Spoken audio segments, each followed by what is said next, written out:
Imagine two groups of people living less than a day's walk apart. They speak almost the same language. They hunt the same animals. They bury their dead the same way. And yet, if you had stood on that land 20,000 years ago, you would have seen something brutal. Raids in the night, ambushes at the river's edge, men killed simply for standing on the wrong side of an invisible line. The strange part isn't that they fought. The strange part is what they were fighting over. Because most of the time, it wasn't food, it wasn't land, it wasn't even survival. It was something far smaller and far stranger. You like to think war is about resources, something practical, something you can measure. But the deeper you look into ancient conflict, the more that explanation falls apart. Anthropologist Napoleon Chagnon spent years living among the Yanomami people of the Amazon, one of the last societies where tribal warfare still functioned the way it may have functioned for tens of thousands of years. What he documented shocked the academic world. Villages went to war not primarily over territory or scarce food, but over insults, over stolen women, over a perceived slight from a generation earlier that no one alive could even fully explain anymore. A grudge could outlive the person who started it. Here's where it gets uncomfortable. Chagnon's research suggested that men who had killed in raids often gained higher status within their communities, more respect, more wives, more social standing. Violence wasn't just tolerated. In some contexts, it was rewarded. Why would a species built for cooperation also be wired for something this dark? The answer sits inside a paradox that shaped almost everything about early human survival. You needed your group to trust you completely, and you needed to fear the group next door completely. Both instincts had to exist at the same time, inside the same brain, often inside the same person. Archaeologist Lawrence Keeley, in his influential work on prehistoric conflict, argued that early human warfare was often more brutal, proportionally, than modern warfare. Not because ancient humans were more evil, but because tribal conflict had almost no rules of engagement. No treaties, no borders drawn on maps, no third party to call a ceasefire. Once violence started, there was often no mechanism to stop it, only exhaustion or extinction. Keeley estimated that in some small-scale societies, the percentage of men who died violently at the hands of other humans was staggeringly high. Higher, in relative terms, than casualty rates in most 20th century wars. That number should unsettle you. It means the peaceful modern world you live in is, historically speaking, the exception, not the rule. So what actually triggered these conflicts? Most of the time, it started small. An accusation of witchcraft, a dispute over a woman, a hunting ground crossed without permission, a child who died of illness, blamed on sorcery from a rival village. None of these things threatened anyone's survival directly, but each one threatened something almost as dangerous, the group's sense of who belonged and who didn't. This is the part that connects directly to you.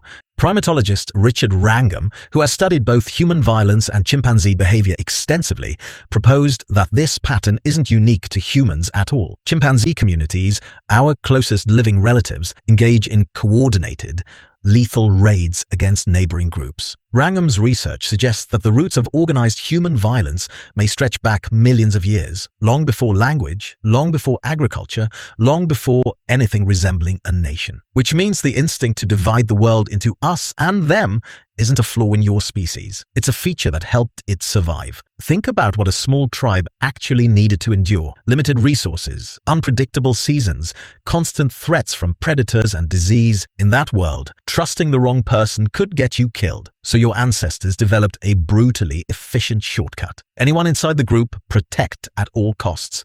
Anyone outside the group, treat with suspicion until proven otherwise. That shortcut still lives inside you today. It's why you instinctively feel safer around people who look, sound, or think like you. It's why an unfamiliar face in an unfamiliar place can trigger a flicker of unease before your conscious mind even catches up. You didn't choose that reaction. It was inherited, the same way your fear of the dark was inherited, sharpened over hundreds of thousands of years by ancestors who survived because they listened to it. But here's the twist. That same instinct that once protected small tribes from starvation and slaughter has never fully adapted to the scale of the modern world. Ancient warfare happened between groups of dozens, sometimes hundreds of people. The stakes were immediate. The threat was visible. You could see the raiding party approaching. You could see the smoke from a burning village. Today, That same tribal wiring is applied to entire nations, entire ideologies, entire populations you will never meet and never see. The brain that once decided whether to trust the next village over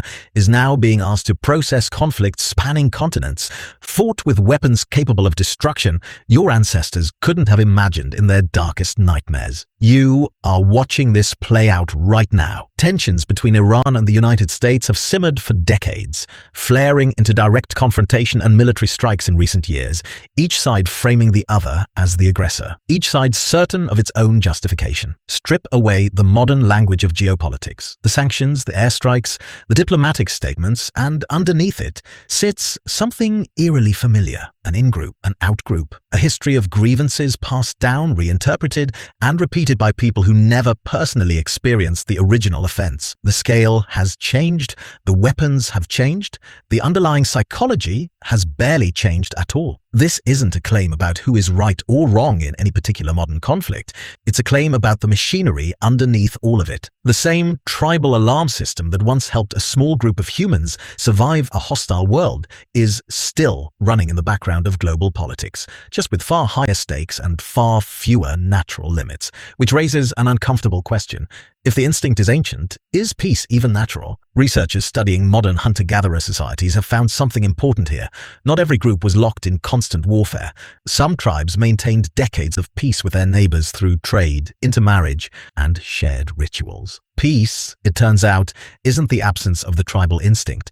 It's the deliberate management of it. Early humans who built alliances, who exchanged gifts, who intermarried with neighboring groups, were essentially hacking their own psychology, expanding the definition of us wide enough to include people who would otherwise have been them. That's the part worth sitting with. Your ancestors didn't overcome tribalism by eliminating it. They overcame it by redirecting it, by building bridges wide enough that former enemies became extended family, by turning strangers into something the ancient brain could finally recognize as safe. You do this too, more than you realize. Every time you form a friendship with someone from a different background, every time you choose curiosity over suspicion when you meet someone unfamiliar, every time a community absorbs newcomers instead of rejecting them, you are quietly overriding an instinct that is hundreds of thousands of years old. One relationship at a time. So the next time you see conflict unfolding somewhere in the world, between nations, between factions, between people who each believe with total certainty that they are the ones defending their own, remember what you now know. That certainty isn't unique to them. It's ancient. It's the same certainty that once justified a raid over a stolen insult in a forest no map remembers. The tools have evolved. The instinct underneath them hasn't. And so imagine again those two groups living less than a day's walk apart, speaking almost the same language, burying their dead the same way. The line between them was never really about the land beneath their feet. It was drawn somewhere deeper, somewhere older, somewhere that still exists in you right now, waiting to decide who counts as one of yours. If this kind of deep dive into human nature is something you enjoy, make sure to like this video and subscribe so you never miss the next one. Drop a comment below with what surprised you most, and I'll see you in the next video.